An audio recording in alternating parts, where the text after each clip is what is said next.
Senior నేత బొత్స క్రియాశీలక రాజకీయాలకు గుడ్ బై చెప్పనున్నారా? ఇక నుంచి తెర వెనుక రాజకీయాలకు పరిమితం కానున్నారా? వారసులను రంగంలోకి దించనున్నారా అంటే అవుననే సమాధానం వినిపిస్తోంది. జరుగుతున్న పరిణామాలు కూడా అలానే ఉన్నాయి. సుదీర్ఘకాలం విజయనగరం జిల్లాలో రాజకీయాలు చేసి ఎదిగారు బొత్స. ఉమ్మడి ఏపీలోనే తనకంటూ ఓ ముద్ర చాటుకున్నారు. పీసీసీ అధ్యక్షుడి స్థాయికి ఎదిగారు. ఒకానొక దశలో ఆయన పేరు ముఖ్యమంత్రి పదవికి వినిపించింది.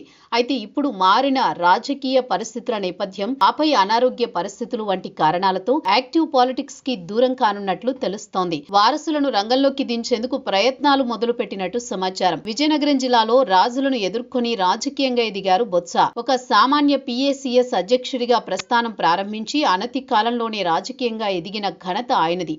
1999లో బొబ్బిలి పార్లమెంటు స్థానం నుంచి ఎంపీగా గెలిచిన బొత్స 2004 నుంచి 2014 వరకు ఉమ్మడి రాష్ట్రానికి మంత్రిగా పనిచేశారు.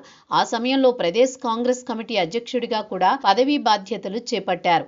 రాజశేఖర్ రెడ్డి మరణం తర్వాత జరిగిన పరిణామాలతో ఒకానొక దశలో ముఖ్యమంత్రి పదవికి బొత్స పేరు వినిపించింది. అయితే తరువాతి క్రమంలో ఆయన కాంగ్రెస్ నుంచి జగన్ గూటికి చేరారు. 2019 ఎన్నికల్లో ఆ పార్టీ తరపున గెలిచి మంత్రి అయ్యారు. 5 ఏళ్ల పాటు అదే పదవి కొనసాగారు. మొన్నటి ఎన్నికల్లో బొత్స ఓడిపోయారు, కానీ జగన్ ఆయన సేవలను కొనసాగించారు. విశాఖ స్థానిక సంస్థల ఎమ్మెల్సీ అభ్యర్థిగా ప్రకటించి ఎమ్మెల్సీ అయిన తర్వాత శాసనమండలి వైసీపీ బాధ్యతలిచ్చారు.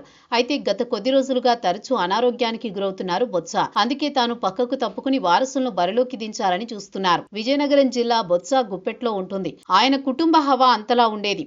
అయితే ఇటీవల కుటుంబంలో సైతం విభేదాలొచ్చాయి. ఒకవైపు నెల్లిమర్ల మాజీ ఎమ్మెల్యే బడ్డుకొండ అప్పలనాయుడు తిరుగుబాటు చేసినంత పనిచేశారు. సొంత మేనల్లుడు మజ్జి శ్రీనివాస్ సైతం పక్కలో బల్లెంలా మారారు. ఇటువంటి పరిస్థితుల్లో వైద్యులుగా స్థిరపడిన కుమారుడితో పాటు కుమార్తెను రంగంలోకి దించాలని బొత్స భావిస్తున్నట్టు సమాచారం. మొన్నటి ఎన్నికల్లో బొత్స సతీమణి ఝాన్సీ విశాఖ పార్లమెంటు స్థానం నుంచి పోటీ చేశారు. బొత్స మాత్రం చీపురుపల్లి నుంచి బరిలోకి దిగి ఓడిపోయారు.